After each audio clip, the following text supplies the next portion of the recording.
kupitia kwa serikali yetu ya Kenya tumeweza kupewa tunaweza sema mandate ama jukumu la kuweza kujua kwamba kila mtu hapa Kenya, awe ni mtu mzima, wawe ni watoto ambao wamemaliza form 4, ama ni mtu yoyote ambaye anafanya kazi, mtu hata kama wewe na mimi, watu waweze kupata masomo jinsi wanavyotaka.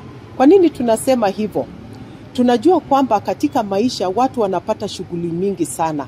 Na kwa sababu ya hizi shughuli, labda mtu anaweza kuwa anafanya kazi fulani na anaona ugumu wa kuweza kuacha hiyo kazi, kwa sababu ni hiyo kazi ndio inamsaidia kuweza kupata pesa labda za kuweza kulipa hiyo karo. Na kwa sababu ya hiyo, mtu anaweza kupata nafasi ya kuweza kusoma hapa Open University of Kenya, kwa sababu sisi hatukai na wanafunzi kule katika shule za kawaida ama university za kawaida huwa zinataka wanafunzi waje huko shuleni, wakae pale na ndio waweze kupata masomo. Sisi mwanafunzi anaweza kaa pale yupo, kama ni Kisii, mtu yupo hapa Kisii lakini anasoma. Kwa nini tunasema hivyo?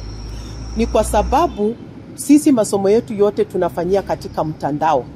Open University of Kenya ni university ya vete ya rosetu wa mwaka o 2023 August no moske William Samoei Ruto ne ya mose ki university sato chirikire specialized ya mane ya KDF ne ndene NIS na Open University yine ki university chirikire specialized aso ko na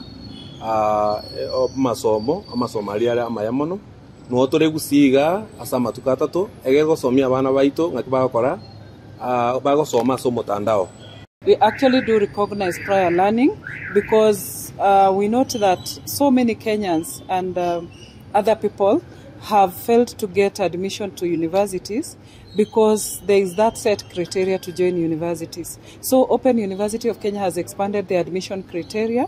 We actually have 7 criteria. Some of them are to recognize what you have done before, a diploma, some certificates and all that. Then we look at what you have done, the program you are interested in, and we can give you credit waiver in some of the courses that you have done.